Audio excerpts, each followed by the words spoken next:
This is developing right now. A second person just arrested in connection with the killing of a mother over a bowling ball. That female suspect, one of 57 fugitives arrested in Atlanta over the past month. We can't sleep. All we see is that same scene of my sister laying there, breathless. Y'all, this story just went from tragic to downright chilling. New evidence has come to light, and it's pointing straight at young Thug in connection with the shocking murder of his baby mama, Lakevia Jackson. What started as a senseless tragedy is now wrapped up in allegations that are shaking the hip-hop world to its core. The latest revelations are jaw-dropping, so let's dive into what's really going on.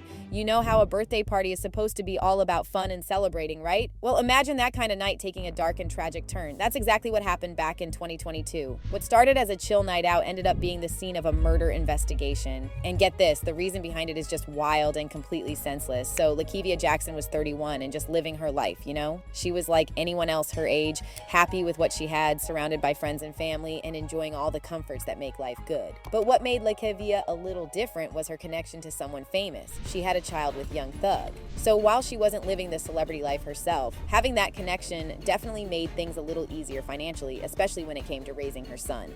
Now, Lakevia loved her son, no question about that, but she also had this great group of friends she was really close to. So when one of her friends had a birthday coming up, they decided to celebrate. Nothing over the top. It was supposed to be a fun, low-key night at this spot called the Metro Fun Center, which is a popular bowling alley in Atlanta. But on the night of March 17th, 2022, what should have been a night of laughs and good vibes turned into something straight out of a nightmare. So Lakevia and her friends were at the bowling alley, just having a good time celebrating a friend's birthday. Everything was chill and they were just enjoying themselves. At one point, Lakevia realized the bowling ball she was using was a little too big for her. So, like anyone would, she walked over to another lane to find a smaller one that worked better. That's when things started to get weird. A man and a woman came up and started yelling at her, saying the ball she picked up belonged to them. Like, seriously, it's a bowling ball. They're there for everyone. Lakevia tried to explain that, and things got a little heated. The guy wasn't letting it go, and it turned into a full-on argument. Witnesses said both sides were throwing harsh words, and it didn't help that it was late, and let's be real, there was probably booze involved. Eventually, the guy stormed off, and Lakevia just went back to her friends to finish the game. She even stayed long enough to say goodbye, gather her things, and wrap up what had been a mostly fun night. That little argument over the bowling ball, she thought it was over and done with, but it wasn't. When Lakevia walked out into the parking lot, things took a terrifying turn. Out of nowhere, the same guy from earlier approached her. Witnesses said he didn't say a word. He just looked furious, like he was still holding on to the whole bowling ball drama. Then, without warning, he pulled out a gun. It all happened so fast. Before Lakevia could even react, he fired multiple shots at her. She collapsed to the ground, bleeding. In her last moments, she managed to call her mom. Her mother answered, expecting to hear about her fun night, but instead she heard Lakevia's heartbreaking final words. Her mom later said she couldn't understand much at first, but then she realized Lakevia was saying, "She's not breathing," and just like that, she was gone. When emergency services arrived, it was already too late. Lakevia Jackson was pronounced dead at the scene. A young mother lost her life over something as ridiculous as a bowling ball. Can you believe that? Now, there are so many questions. Why did this argument get so out of hand? And more importantly, who was the person that pulled the trigger? The shooter fled the scene immediately, leaving everyone on edge. One of the most heartbreaking parts of this whole tragedy is that Lakevia's death left her son without a mom.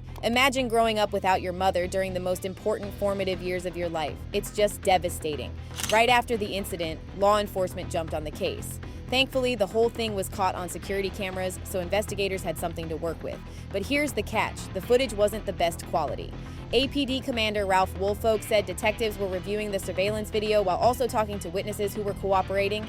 Meanwhile, the police made public pleas, urging the shooter to come forward. They even said, "You know who you are. Go ahead and turn yourself in. We will bring you into custody." And while they did detain one person early on, they stopped short of calling that person a suspect. But just when it seemed like the investigation was straightforward, a shocking new theory popped up. Police began to suspect the shooting might be gang-related. And let's not forget, Atlanta is home to several major gangs, and tensions between them often end in violence. Now, no one is saying Lakevia was in a gang herself, but here's the twist. Young Thug, the father of her child, is no stranger to that world. That led some people, including Atlanta journalist George Chidi, to believe this whole tragedy was part of a bigger plan to hurt young Thug by targeting someone close to him. I'm really concerned that this is going to be a catalyst for even larger acts of reprisal.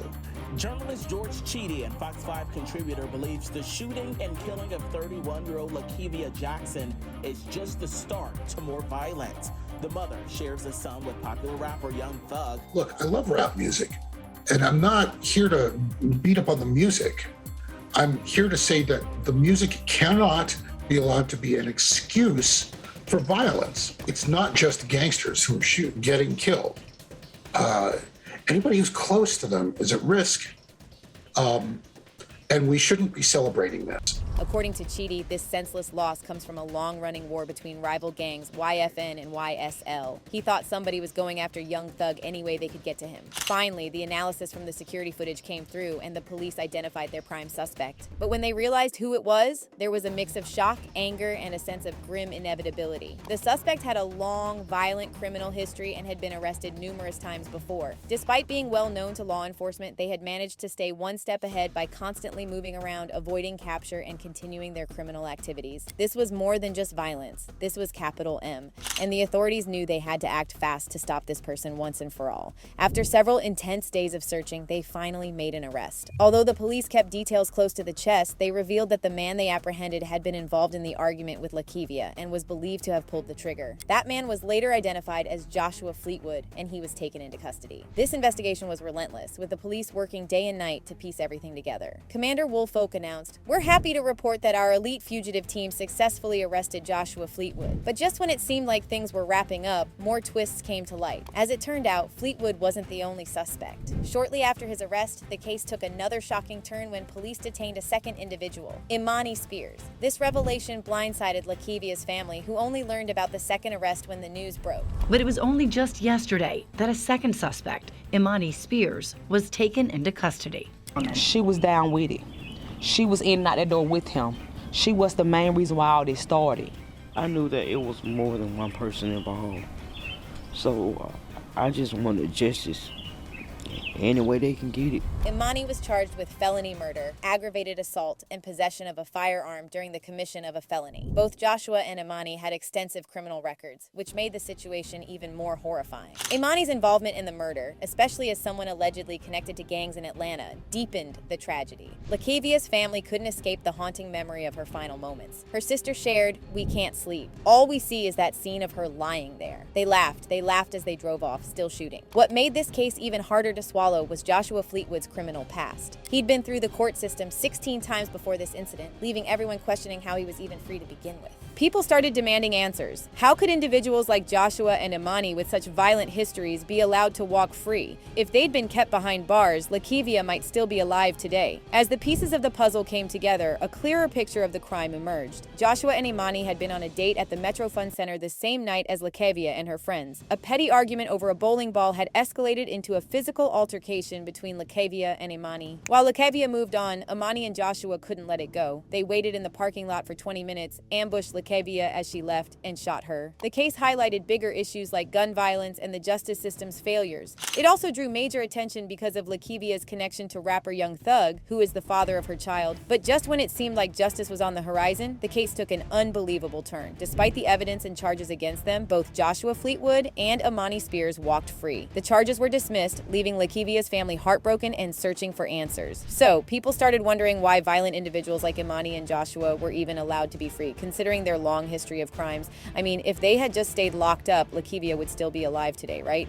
But when the case finally went to trial, the twist that came was beyond shocking, and honestly, it left Lakevia's family in complete disbelief. Even though they were facing M charges, both Joshua and Imani walked out of court free, with the charges completely dismissed. According to court documents, it happened in November when the judge, Kimberly E. Esmond Adams, ruled in favor of the defendants. Why? Well, they filed a motion claiming immunity, saying they were justified in shooting Lakevia. Here's where things get crazy. The judge actually sided with them, saying that the evidence, witness testimonies, photos, and videos showed that Lakevia was the one who shot first. They claimed she fired into the air and then shot at them while they were running toward their car. The security footage even showed her pulling out her own gun and firing in the air before shooting at them. Joshua and Imani's lawyers argued they were just defending themselves, and since Lakevia shot first, they were legally in the right.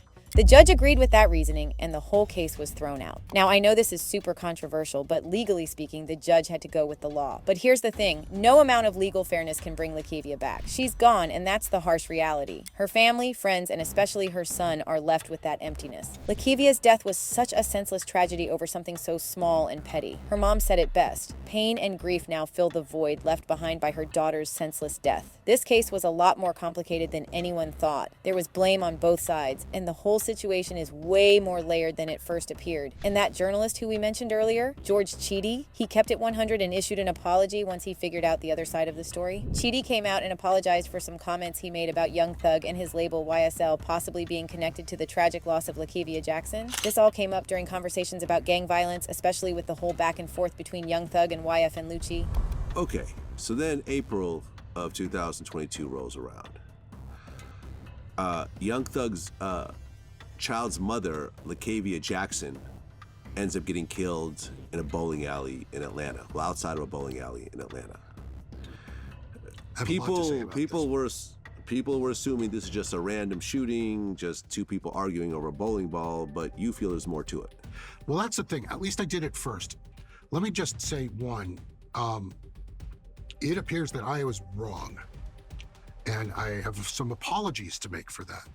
I want to apologize to the family of Jeffrey Williams for making that error. It was an error. There was no malice there. I was looking at the statistical probability of somebody being killed at random who also just happened to be involved with, like, tangentially, all of this other stuff that had been going on. I've spent the last year of my life looking at 7 years of back and forth between YFN and YSL where their family members were being targeted and were involved. And then I saw Lakevia Jackson's murder, like knowing that this indictment was coming and thinking this has got to be connected.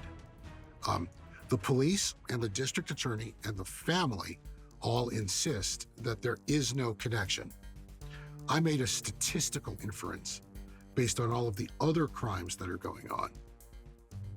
But it actually looks like a random act of violence.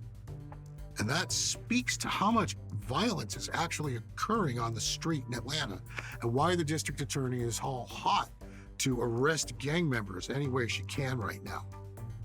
Chidi admitted that his remarks were misleading, and he made it clear that he never meant to say Young Thug was directly involved in Lakevia's death. He also pointed out that while there are definitely connections between a lot of the incidents happening in the hip-hop world, he shouldn't have jumped to conclusions without hard proof. His apology really shows how important it is for journalists to be careful when they talk about sensitive topics that could seriously affect people's lives and reputations. But that's not all. While all of that was taking place, Young Thug was fighting a fight of his own. Turning now to one of the most high-profile racketeering cases in Fulton County, Georgia. It is not the one involving former President Donald Trump.